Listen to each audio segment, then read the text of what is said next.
भाई का घर की दहलीज पर कदम रखते ही सामने की दीवार पर मम्मी का मुस्कुराता फोटो देखकर उसके कदम वहीं रुक गए। न जाने कितनी देर अपलक वो मम्मी के फोटो को निहारती रही। दीदी, अब अंदर भी चलो, कब तक दरवाजे के बाहर खड़ी रहोगी? उनको बस स्टैंड से लिवाने गए सोहम ने पीछे से आते हुए कहा। हाँ चलो, कहते हुए वह घर के अंदर दाखिल हो गई। मम्मी की फोटो के आगे हाथ जोड़कर प्रणाम करने के बाद वह कमरे का मुआयना करने लगी। सोहम उसका बैग लेकर घर के अंदर के कमरे में चला गया। कमरे में करीने से सजाकर रखी गई एक भी वस्तु में उसे कहीं से भी इस बार अपनेपन का एहसास नहीं हो रहा था। इस कमरे में दीवार पर लगी मम्मी की फोटो के अतिरिक्त उसे सब कुछ अपरिचित सा दिखाई दे रहा था। 10 महीनों में पूरे घर की साज सज्जा ही बदल चुकी थी।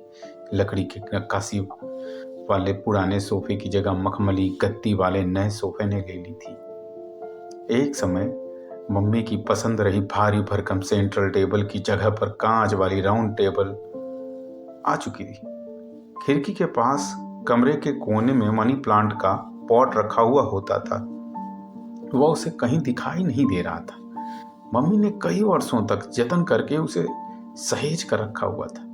उसे अब भी याद है कि सुबह हाथ में चाय का प्याला लेने के साथ ही मम्मी मनी प्लांट को पानी देना कभी नहीं भूलती थी। तभी सोहम की पत्नी मृदुला पानी का ग्लास लेकर बाहर के कमरे में आई। आप खड़ी क्यों हैं दीदी, बैठिए ना। बस यूं ही कमरे की सजावट देख रही थी। पानी का गिलास हाथ में लेते हुए उसने अनमने भाव से कहा, पसंद आया ना आपको? सारी चीजें मेरी पसंद की है। आपके भाई को तो इन सब बातों में कुछ सूझता ही नहीं। मृदुला ने मुस्कुराते हुए कहा। अच्छा है, बुझे स्वर में उत्तर देते हुए वह अंदर की ओर जाने लगी। उसके कदम अपने आप ही मम्मी जिस कमरे में सोती थी उस ओर बढ़ गए। तभी पीछे से मृदुला की आवाज सुनकर वह रुक गई। दीदी, उधर नहीं, इधर सासू माँ के जाने के बाद अब वह कमरा काजल का है। आपका सामान इधर दूसरे कमरे में रखा है। मम्मी और उसकी कही और अनकही बातों का साक्षी था वह कमरा। 12वीं पास करने के बाद से ही वह इस कमरे में मम्मी के साथ अपनी शादी होने तक रह चुकी थी। उसके इस घर से विदा होने के बाद मम्मी अपनी अंतिम सांस तक इसी कमरे में रही। 2 घड़ी एक नज़र उसने उस कमरे पर डाली और फिर मन महसूस कर दूसरे कमरे में चली गई। यह कमरा उसे पहले की अपेक्षा कुछ छोटा महसूस हुआ। सहसा कमरे के फर्नीचर पर नजर पड़ते ही उसे इसके छोटे लगने का कारण समझ आ गया। दरवाजे के बाजू की सूनी पड़ी रहती दीवार पर अब वार्डरोब बन चुका था। खिड़की के पास एक बेड और उसके नजदीक एक कुर्सी रखी हुई थी। 10 बाई 10 फुट के कमरे में इससे अधिक फर्नीचर आने की गुंजाइश नहीं थी। वह वहीं पलंग पर बैठ गई। पलंग पर बैठकर न जाने क्यों उसे एक अजीब तरह की अनुभूति होने लगी। यहाँ उसे कुछ अपना सा महसूस हो रहा था। उठकर उसने गौर से पलंग को देखा तो उसका मन खुशी से भर गया। इसी पलंग पर तो मम्मी ने अपनी अंतिम सांसें ली थी। इसी पलंग पर लेटे हुए उन्होंने उससे और सोहम से एक दूसरे के सुख दुख में हमेशा साथ निभाने का वचन लिया था। पुरानी डिजाइन का यह पलंग शायद काजल को पसंद नहीं आया होगा, इसलिए इसे मम्मी के जाने के बाद शायद अलग कमरे में रख दिया।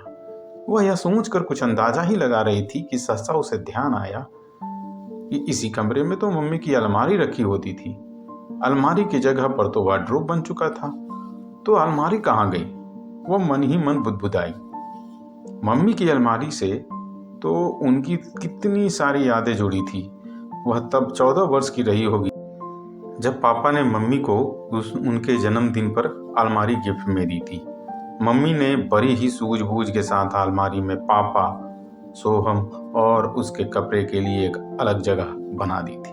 उन्होंने अपने सामान के लिए एक लॉकर वाला पार्टीशन बचा कर रखा था, जिसमें वे अपने गहने और अन्य कीमती सामान रखा करती थी। घर में किसी की भी मजाल नहीं थी कि कोई उनके उस लॉकर को छू सके। पापा तो हर दफा अपने कपड़े अलमारी से निकालते वक्त सारी अलमारी अस्त व्यस्त कर देते थे और मम्मी उन पर गुस्सा होते हुए सारे कपड़े फिर से करीने से जमाने बैठ जाती थी।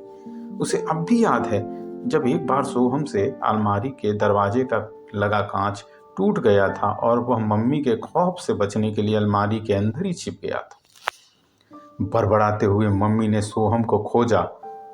उसके न मिलने पर उसे कोसते हुए वे टूटे कांच बटोरने लगी।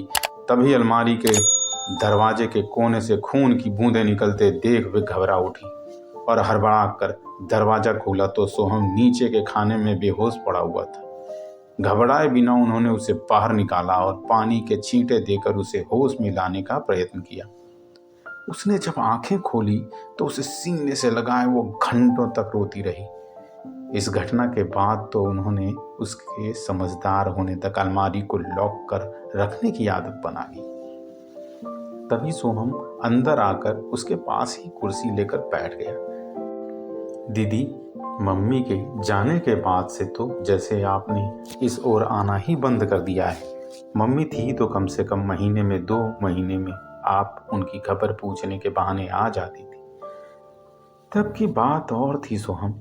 मम्मी की बीमारी का पता चलते ही हर बार मन में एक भय सा बना रहता था कि अगली बार मम्मी मिलेंगी या नहीं। इसलिए बार बार जब मन होता था तो आ जाती थी। उसने शांति से सोहम की बात का उत्तर दिया। आपका यह छोटा भाई अब भी इसी घर में रहता है। आपको इस घर की याद अब क्या केवल रक्षाबंधन के दिन ही आती है? सोहम के स्वर में शिकायत थी। नहीं रे, ऐसा नहीं है। तू तेरी गृहस्थी में सुखी है, फिर अब मम्मी के जाने के बाद बार बार इस उम्र में मायके आना शोभा नहीं देता। कहते हुए उसके चेहरे के भाव बदल गए। क्या बात है दीदी, आप कुछ उखड़ी हुई सी लग रही हैं। सोहम उसके चेहरे के बदलते भाव भांप गया। सोहम, यहाँ इस कमरे में मम्मी की अलमारी रखी होती थी, वह कहाँ है? उससे रहा नहीं गया। वो तो निकाल दी। इस कमरे में वार्डरोब बनवाने के बाद तिजोरी रखने की जगह नहीं बची थी। वैसे भी वो बहुत पुरानी हो चुकी थी, सोहम ने जवाब दिया।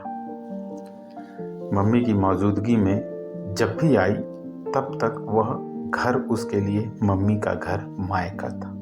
पर अब एक रिश्ते के जाते ही जैसे समीकरण बदल चुके थे। मम्मी का घर कहलाने वाला घर अब भाई का घर भायका हो चुका था।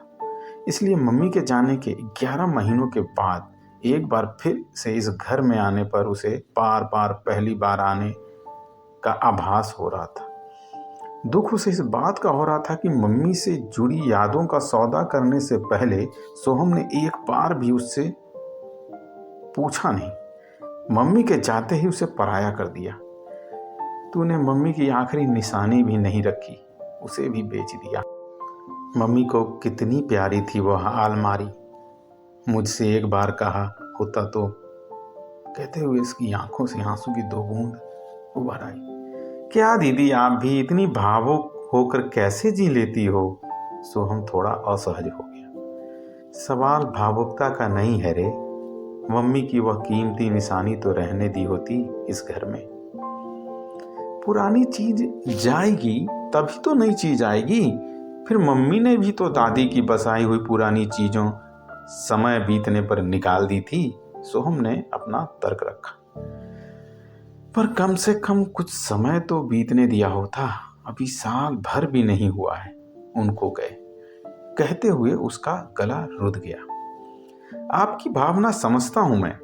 मम्मी की बसाई सारी चीजें ऐसी जगह गई हैं जहां उनकी सबसे ज्यादा जरूरत थी। तू कहना क्या चाहता है? मैं समझी नहीं। सोहम की बात सुनकर उसने उसकी ओर देखा। एक वृद्धाश्रम को उन सब चीजों की जरूरत थी तो मैंने दान कर दी। इस बहाने उनकी याद बनी रहेगी। मम्मी को तो अलमारी इसलिए प्यारी थी क्योंकि उससे हमारा बचपन झलकता था। उसके साथ ही हम बड़े हुए थे। उसमें हमारे स्कूल ड्रेस से लेकर मेरी शादी के गहने तक की यादें। बसी हुई थी। मगर ठीक है, रुत बदली, मौसम बदला, बदल गया वो दौर, वो जीवन तो चला गया, रहा ना उसका ठौर। मिट गई बचपन की यादें, अब रहा नहीं है ये मायका, घर द्वार दरो दीवार बदल गए, बन गया भाई का।